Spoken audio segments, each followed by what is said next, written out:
सात संगत जी, प्यार से कहना। धन निरंकार जी कहते हैं सत्य असत्य, सार असार, निराकार साकार सब संयुक्त रूप में हमें दिखाई देते हैं। बस हमें ज़रूरत है कि उसमें से अलग अलग देखने की क्षमता हमारे अंदर होना चाहिए। जैसे आप एक नींबू लाते हैं, उसको काटते हैं, उसका रस निकाल लेते हैं। उसका रस निकालने के बाद में उसको नहीं रखते, उसको फेंक देते हैं, कहते हैं अब ये काम का नहीं है। यानी उसमें से जो आपको चाहिए था वो आपने निकाल लिया, वो सार था। असार जो था उसको आपने हटा दिया। मगर आप अगर नींबू का रस केवल लेने जाएं तो कोई आपको नहीं देगा, क्योंकि वो उसमें संयुक्त है। ऐसे ही सत्य असत्य एक साथ होते हैं। सत्य हमें क्यों नहीं दिखाई देता? क्योंकि असत्य उसके साथ मिला हुआ है। ऐसे ही साकार और निराकार दोनों एक साथ हैं, वो भी संयुक्त हैं, मगर हम इस बात को नहीं समझ पाते। इस बात को केवल गुरु पे ही लागू करते हैं कि साकार रूप में गुरु दिख रहा है, निराकार रूप में हर जगह है। जबकि देखा जाए साकार और निराकार रूप में तो हम भी हैं। ये बात अपने ऊपर भी तो कभी लागू करके देखिए। साकार रूप में तो हम अपने शरीर में दिखाई ही दे रहे हैं, और निराकार रूप में तो हमारी इसके अंदर चेतना है। सारी बातें किसी दूसरे पे लागू करके नहीं देखनी, अपने ऊपर करके देखिए। ईश्वर कहीं नहीं है, ईश्वर आपके अंदर है। साकार और निराकार कहीं अलग नहीं, आप ही के अंदर हैं।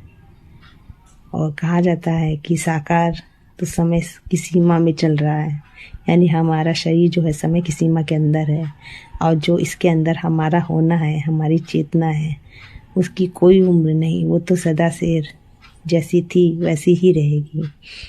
तो इस बात को जितनी जल्दी इंसान समझता है, हृदय से स्वीकार करता है, जब वो हृदय से उस बात को स्वीकार कर लेता है कि हमारा होना ये शरीर नहीं है, हम शरीर के अंदर हैं, हम शरीर नहीं हैं, तब उसको सबके अंदर वही समानता दिखाई देती है। जो हमारा होना है वही सबके अंदर दिखाई देता है। तो भेदभाव की दृष्टि तो खुद पे खुद हट जाती है। प्यार से कहना जी, धन निरंकार जी।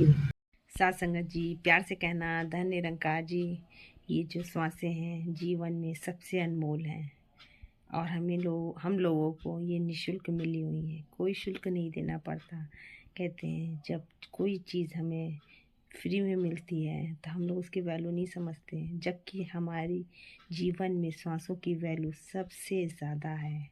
जिस पल हमारी सांसें थम जाती हैं, हमारी सांस आना बंद हो जाती है, तो हमारा शरीर मृत हो जाता है। हमारी चेतना, हमारा शरीर दोनों अलग अलग हो जाते हैं। इन दोनों को जोड़ने रखने का काम ये श्वासें ही करती हैं। बस इन श्वासों के रहते हमें इसी की पहचान करनी है कि हम इस शरीर के अंदर हैं, हमारी चेतना इसके अंदर है, हमारा होना वही है। ये शरीर हम नहीं हैं, ये शरीर तो एक दिन चला ही जाना है। इन श्वासों की वैल्यू तभी है जब हम इन श्वासों के चलते इस सत्य को जान जाते हैं, इस सत्य को आत्मसात कर लेते हैं, तभी से हमारा जीवन सार्थक होता है। इसी को कहते हैं जीते जी मुक्ति होती है। प्यार से कहना जी, धन निरंकार जी।